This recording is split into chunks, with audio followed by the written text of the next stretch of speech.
Hola a todos y a todas. En este vídeo vamos a hablar de la pluralidad de deudores. En la relación obligatoria, en la obligación, confluyen dos partes con intereses contrapuestos, la parte acreedora y la parte deudora, o, si se prefiere, el acreedor y el deudor. Con frecuencia, al referirnos a la obligación, pensamos en que una sola persona que ocupa la posición de deudor y de acreedor. Pero esto no necesariamente tiene que ser así. Puede suceder que la posición de deudor la ocupen varias personas y que la posición de acreedor la ocupe una sola. En este caso, los juristas hablamos de la pluralidad de deudores. También puede suceder que haya un único deudor, una única persona en la posición jurídica de deudor y varias personas en la posición jurídica de acreedor. En este caso, hablaríamos de la pluralidad de acreedores. Y finalmente, podría suceder que tanto la posición jurídica de deudor como la de acreedor sean ocupadas por varias personas, en cuyo caso hablaríamos de la pluralidad de deudores y acreedores. En este vídeo vamos a centrarnos en la pluralidad de deudores para analizar cómo organiza el derecho la confluencia o la concurrencia de varias personas en la posición de deudor. En función de la manera en la que se organice esa confluencia, cabe distinguir tres tipos de obligaciones: las obligaciones mancomunadas, las obligaciones solidarias y las obligaciones en mano común. Para entender las diferencias entre las distintas opciones y, por tanto, entre esas distintas clases de obligaciones, conviene distinguir claramente la relación externa que se entabla entre el acreedor y los deudores y la relación interna que se establece entre los propios codeudores.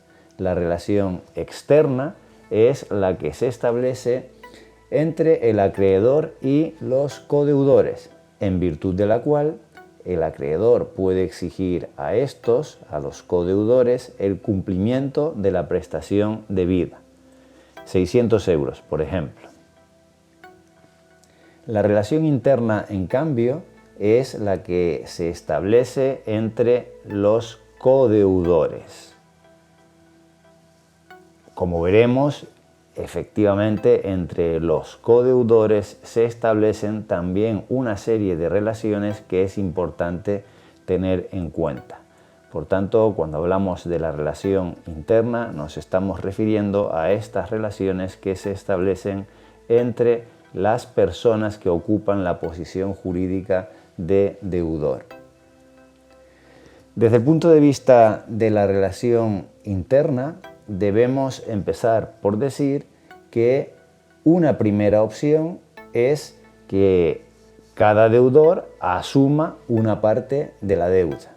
En el ejemplo que poníamos anteriormente, de los 600 euros que se le deben al acreedor, podría haberse acordado, podría pactarse que cada uno de los codeudores asuma 200 euros. De manera que al final tendríamos los 600 euros. Esta situación es la que se da en las obligaciones mancomunadas y en las obligaciones solidarias. Hay que aclarar, sin embargo, que la distribución interna no necesariamente tiene que ser por partes iguales, dependerá de los acuerdos de las partes. Así, sería posible, por ejemplo, que un codeudor asumiera 400 de esos 600 euros y los otros dos codeudores asumieran cada uno de ellos 100 euros. De modo que esto dependerá de los acuerdos a los que en cada caso hayan llegado el acreedor y los deudores. La segunda opción que se puede plantear desde el punto de vista de la relación interna es que la prestación debida resulte indivisible, de manera que todos los deudores deben cumplir la prestación debida. En estos casos estaríamos ante ante la llamada obligación en mano común. Así sucedería, por poner un ejemplo, si los tres codeudores son un grupo musical que se han comprometido a celebrar una actuación. En la obligación, lo que se pretende por parte del acreedor es que actúen los tres y que actúen de manera simultánea. Vamos a ver a continuación cómo opera la relación externa en las distintas opciones posibles. Si empezamos por las obligaciones en mano común, hay que decir que lo característico en este tipo de obligación es, en la relación externa, es que el acreedor debe exigir el cumplimiento a todos los deudores. Quiere ello decir que los deudores deben cumplir de manera conjunta, tienen que cumplir conjuntamente frente al acreedor. En las obligaciones mancomunadas, en cambio, la deuda se entiende, se considera, nuevamente en la relación externa, se entiende dividida entre los deudores. A esto es a lo que alude el artículo 1138 del Código Civil que tienen en la pantalla. En este tipo de obligación, en la mancomunada, lo característico desde el punto de vista de la relación externa es que la deuda se considera dividida entre los deudores. De manera que el acreedor solo puede reclamar a cada deudor su parte de la deuda. El acreedor podrá reclamar a cada uno de los codeudores la parte que en la relación interna corresponda a cada uno de ellos. En el ejemplo que tienen en pantalla sería 200 euros a cada uno de los deudores.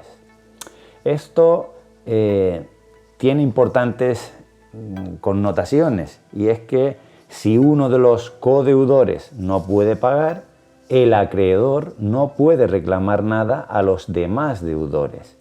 Significa esto que la insolvencia de los codeudores la soporta el acreedor. Si uno de los codeudores falla y no puede pagar, los demás deudores no cubrirán la parte impagada. El perjuicio sería en definitiva para el acreedor. En las obligaciones solidarias, desde el punto de vista de la relación externa, lo que sucede es que, a pesar de la división interna de la deuda, el acreedor puede reclamar el cumplimiento de la prestación a cualquiera de los deudores, es decir, puede reclamar el cumplimiento íntegro de la prestación a cualquiera de los codeudores. A ello alude el artículo 1144 del Código Civil que tienen en pantalla, que señala literalmente que el acreedor puede dirigirse contra cualquiera de los deudores solidarios o contra todos ellos simultáneamente. De manera que en el ejemplo que tenemos en pantalla, el acreedor podría reclamar los 600 euros a cualquiera de los codeudores.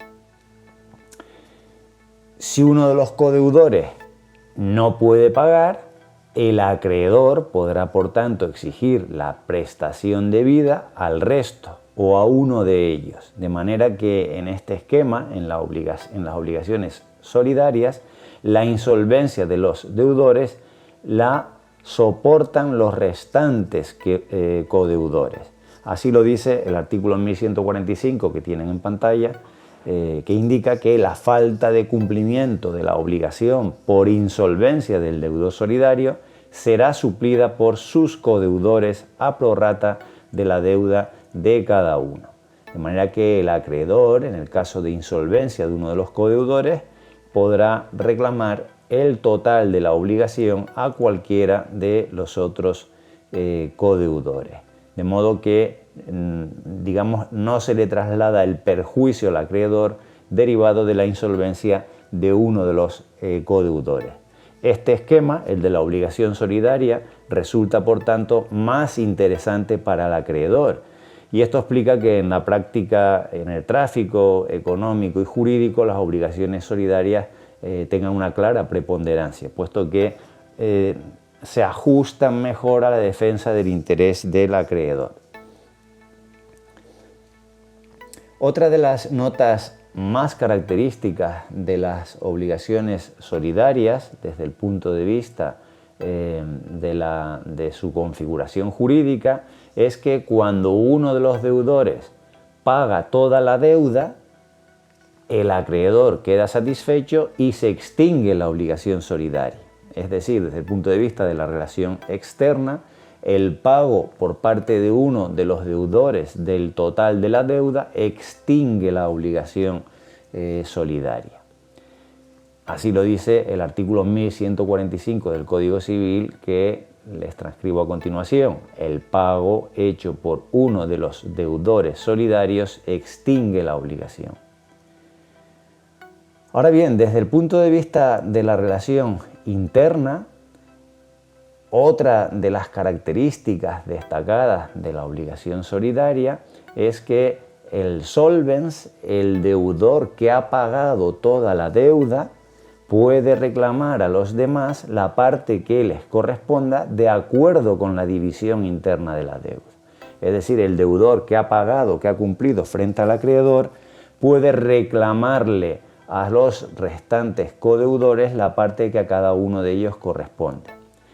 Y hay que tener presente que esta reclamación que puede establecer el deudor que ha pagado frente a sus codeudores, esta obligación que surge de los codeudores respecto a quien ha pagado, no será ya una obligación de carácter solidario.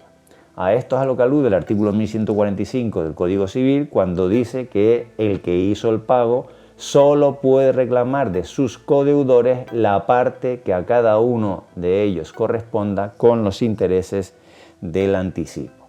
Es decir, que el codeudor no se coloca en la posición de un acreedor solidario. Tendrá que reclamar exclusivamente a cada uno de los codeudores la parte que en la relación interna les corresponde. En los casos de pluralidad de deudores, si la prestación resulta ser indivisible, ya hemos visto que el esquema jurídico, si resulta ser indivisible entre ellos, ya hemos visto que el esquema jurídico con arreglo al cual se organizará la concurrencia, la pluralidad de deudores, será el propio de las obligaciones llamadas en mano común. En cambio, cuando la prestación resulta divisible, hay dos maneras distintas en las que se podrá articular esa concurrencia, esa pluralidad de deudores. Una será la propia de las llamadas obligaciones mancomunadas o parciarias, que también se las denomina, y la otra será la de las obligaciones solidarias, cuyos esquemas de funcionamiento y diferencias ya hemos visto. El artículo 1137 del Código Civil señala o parte con carácter general de considerar que cuando hay pluralidad de deudores se presume la no solidaridad. Es decir, que para que la configuración jurídica que se utilice sea la propia de la solidaridad, habrá que pactarlo expresamente. Si no se dice nada, si no se pacta nada, el esquema jurídico con arreglo al cual el Código Civil entiende que se articula la concurrencia de esa pluralidad de deudores es el esquema de las obligaciones mancomunadas. A ello es a lo que alude este artículo 1137 del Código Civil que tienen en pantalla. Y con ello hemos visto las distintas opciones que caben para organizar la pluralidad de deudores y la distinta tipología de las obligaciones que existen en relación con esta cuestión.